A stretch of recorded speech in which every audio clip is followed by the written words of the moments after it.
Everybody loves parties. I love parties. I'm at them all the time, like every night, absolute ragers.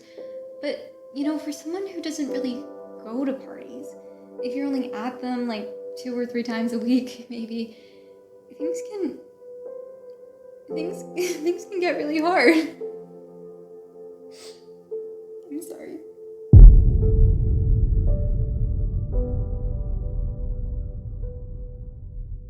June 24th, 6 p.m.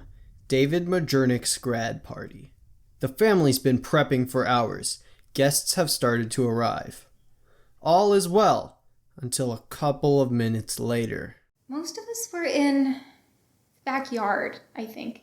We were still getting games set up. Barely anyone was there yet, so we were just kind of running around trying to pull it all together. Enter Lucas White and Wyatt Mallon. They walk up the driveway with no idea what's in store for them. Already at the beginning, we can see the boys making tactical decisions. They were smart. They didn't park on the driveway, which is usually the ideal situation for a solid escape route. So, parking in the cul-de-sac is what I would call a fear response. Teenagers' brains are actually about 50% smaller than the size of a normal brain. They don't really have the capacity for tactical thinking.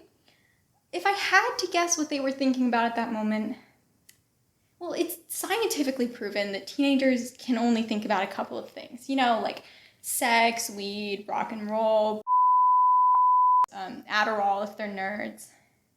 The two boys finally make it up to the door. There are no signs of life in the house.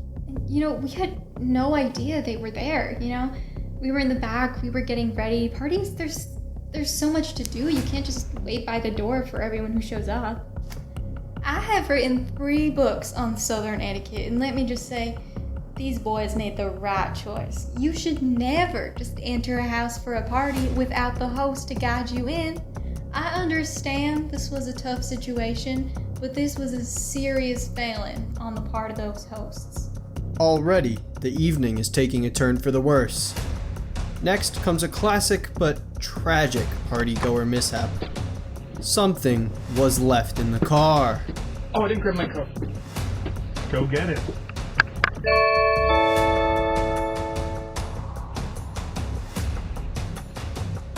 I take back what I said. Thank God the hosts weren't there. Showing up to a grad party without a card is just about the worst thing you can do. You might as well call them a whore and burn their house down. Lucas runs back to the car to rectify his mistake. Wyatt waits, pacing slowly. Wyatt's body language here is what I like to call a window to his inner feelings. The pacing, the hunched shoulders. He's not just a teenage boy here. He's really embodying the inner turmoil of a feral wolf left to fend for himself by the pack. As he leans, the angle of his body is a huge tell. He's trying to look cool. In the psychology world, that's what we like to call a poser. Here, you can really see Wyatt's inner strategist. It's good to keep a man to stake out the area. Never let the enemy get any ground. Lucas returns, victorious, and the boys wait.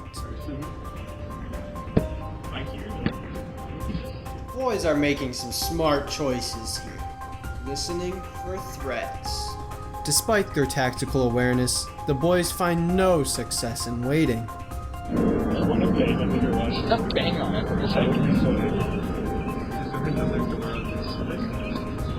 So we're trying to break into their confidence. Desperation rears its ugly head. You can tell they're cracking. I can't imagine what would have happened if we had left them out there for, even another 15 minutes. These suggestions of crimes are actually a very common reaction because their brains are slowly deteriorating. The more time you spend in a stressful situation, the faster your brain cells start literally shedding off of your brain. And the evil parts of you are trapped in like a little cell in the center of your brain. So when the shedding starts, they begin to peek through and escape into the world. 10 minutes longer and we would have seen them move into real action. Probably some arson, maybe light murder. And then, the final stage of grief. The boys have accepted it's all over. Wyatt leans back against the railing, as if begging the wind to blow him over and into the abyss. Until We heard some sounds coming from the porch, so I told David to go check it out. What? Just go around.